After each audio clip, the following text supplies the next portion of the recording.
Number 4 in our buzzwords is story.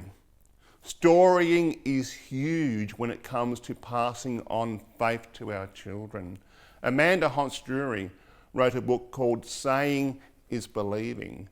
And in her research, she said our children won't know what they believe till they can voice what they believe.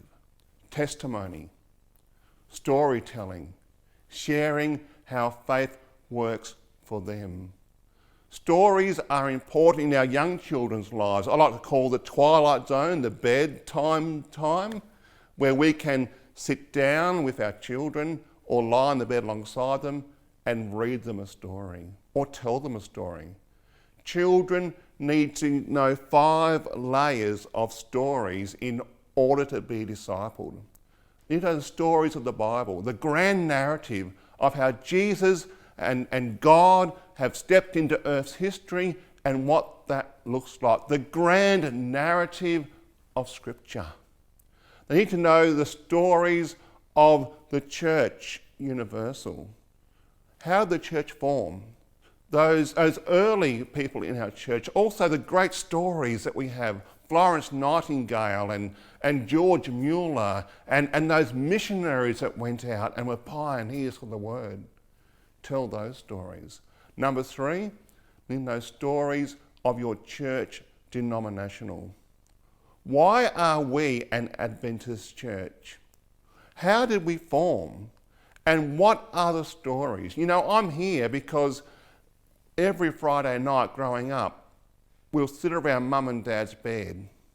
6 children, the smallest one in the bed and the rest of us piece of the doona covering us, and we'd all sit around and mum would read. And often they were those pioneer stories of the Adventist church. You know, the angel did say Australia. And as mum read those stories, I heard the angel calling me as well. Their story became my story. And I need to also hear the stories of the church local. Where do you attend? How was your local church planted?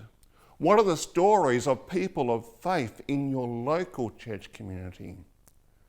But most importantly, you need to know your story. Why are you a Christian? Why are you an Adventist Christian? And where has God come through for you in the good times, but more importantly, in the not so good times? Children need to hear those stories. Sarah Arthur says that stories give our children the weapons they need to defeat the dragons. And the dragons are real. They're out there. So here's my challenge. Don't moralise. Tell stories. Read stories. Tell your story and disciple your children.